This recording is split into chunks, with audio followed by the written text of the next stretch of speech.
We tried shooting this test 3 times, and each time the weather did its best to thwart us. In November it rained too hard for Neil to shoot, and remember, Neil's Welsh, so he's actually allergic to the sun. In December it snowed, which was no good, and we also used an M6 convertible that time, but it was so wobbly compared to the SL that when we were booked for January, I used a coupe. Whereupon, it snowed again. So we drove as far south as possible to find green verges. So this is the M6 and the SL63 with zero continuity, beginning in sunny, beautiful Cornwall. I want you to imagine that the year is 1988 and that I'm wearing shoulder pads and braces and that kind of stuff and carrying a Filofax, and we've decided to get together the fastest BMW 6 Series and the fastest Mercedes SL. Those would have been, according to my memory bank, the M635 CSI and the 500 SL. Together, those two cars would have had a power output of just over 500 horsepower. Fast forward to 2013 and their equivalents, the SL63 and the new M6, have over 1100 horsepower. Sometimes I find it difficult to justify cars like this because they're not sports cars and they're not full-on GT cars.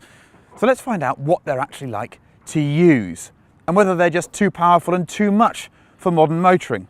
But I suspect they're actually rather good fun.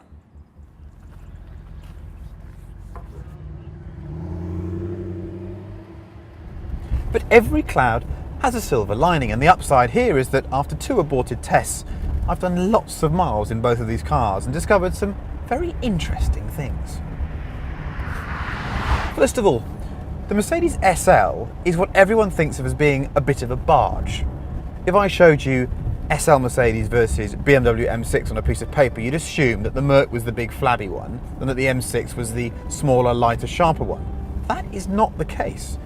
The SL is entirely made of aluminium. It's actually lighter, or pretty much as light as the M6, and yet it has a very heavy electric hood mechanism in it. The upshot is a car that drives quite unlike its predecessor, and that was a car that I ran for a year and really thoroughly enjoyed. This car is stiff, it's agile, it just feels really quite sporting in a way that you wouldn't expect of an SL. But we can't discuss this car without discussing its looks, can we? Because it's not that pretty a machine. It's very effective, and I'll come to all of its dynamic plus points in a minute. But I struggle to say it's good looking. Okay, fully AMG'd up with fancy matte paint and some bits and bobs and a carbon pack hanging off it, it's great. But then for £140,000, it should look pretty great. From in here, it really feels like a £140,000 car. The cabin is beautiful and expensive. Feels more expensive than the BMW's cabin as well to me. And also, you can actually fathom the controls because it doesn't have iDrive. The clever thing about the SL is that in my position, you can actually review this car as a coupe if you want to. We're in the middle of winter, it's just about snowing now, it's horrid, so I didn't even think about the fact that the roof goes down, and I could review it as a convertible as well. It just doesn't even feel like the roof comes off at the moment. It's incredibly strong. To me, with the roof up, this thing feels more rigid than the M6. I don't understand why, but maybe that's because it's got this clever aluminium construction. The powertrain in the Mercedes is extraordinary. Just a little bit more power than the BMW, just over 560 horsepower, but the torque is extraordinary. 900 Newton meters, that's 663 foot-pounds of torque in real money. And that just means that the car has on-demand acceleration of a quantity that it's difficult to use on the public road. It's just so fast. Mercedes probably don't want me to say this, but this car is more accelerative than an SLS, and this is supposed to be the cruiser. You sit nice and low in the car, the steering wheel comes to meet you. You can set yourself up like you're in a sports car. It really is impressive. The electric power steering, yes, it feels overlight and lacking in any kind of real connection. But, and I say this quite a lot, after 5 minutes driving it, I can place it exactly where I want to put it. The motor just sounds superb, just wonderful, glorious V8, loads of noise out the back. Makes the BMW feel a bit contrived, I have to say. Overall performance, well, Neil and I have been in convoy for the last few days. He's insistent the BMW's quicker, but he's wrong. This is a faster car than an M6.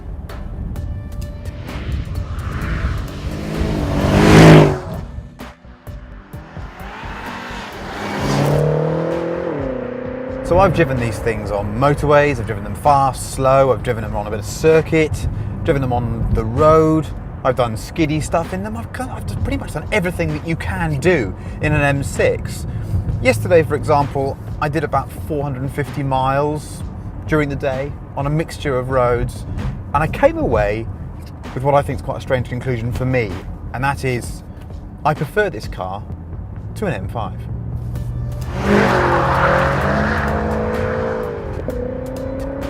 Why do I prefer it to an M5, even though it's got this whopping price premium of the four-door car?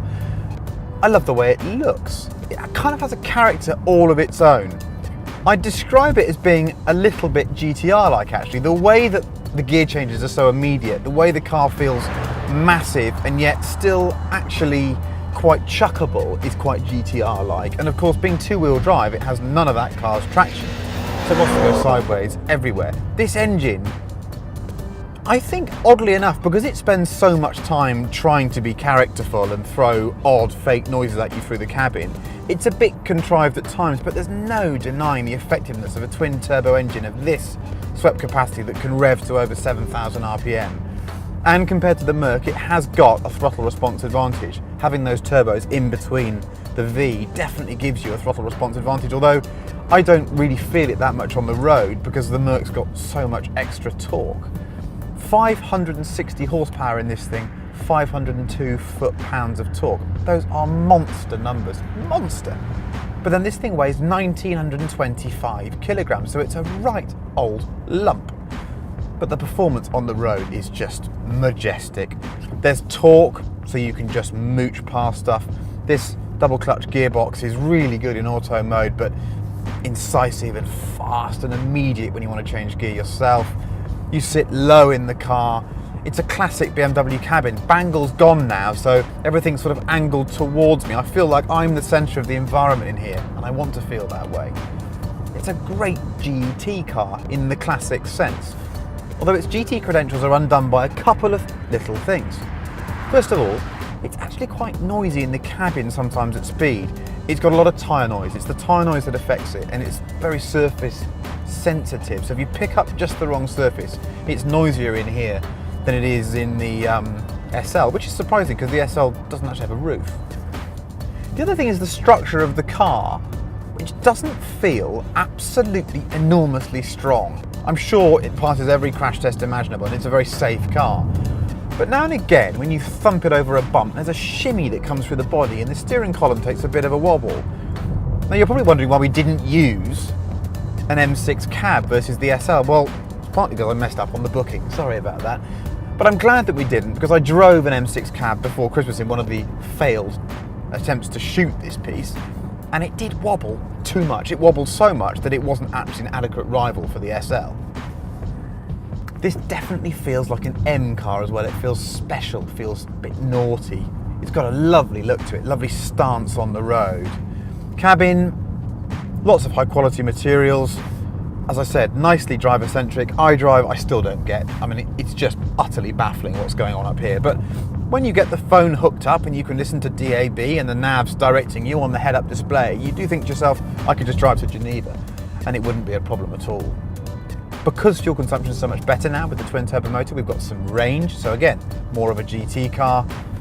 And I would say that I haven't played around with all of these driver control things as well. You've got 3 engine modes, 3 suspension modes, 3 steering modes. I just leave the thing in all comfort on the road.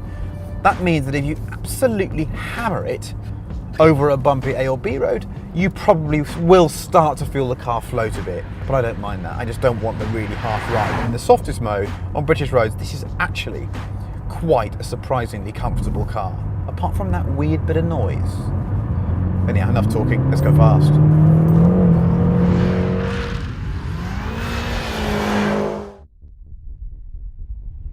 Summer tyres, over 500 horsepower rear-wheel drive and slush bring inevitable consequences. Both cars have mechanical locking diffs and they will both drift to Olympic standards. In these conditions, the traction control really never stops working.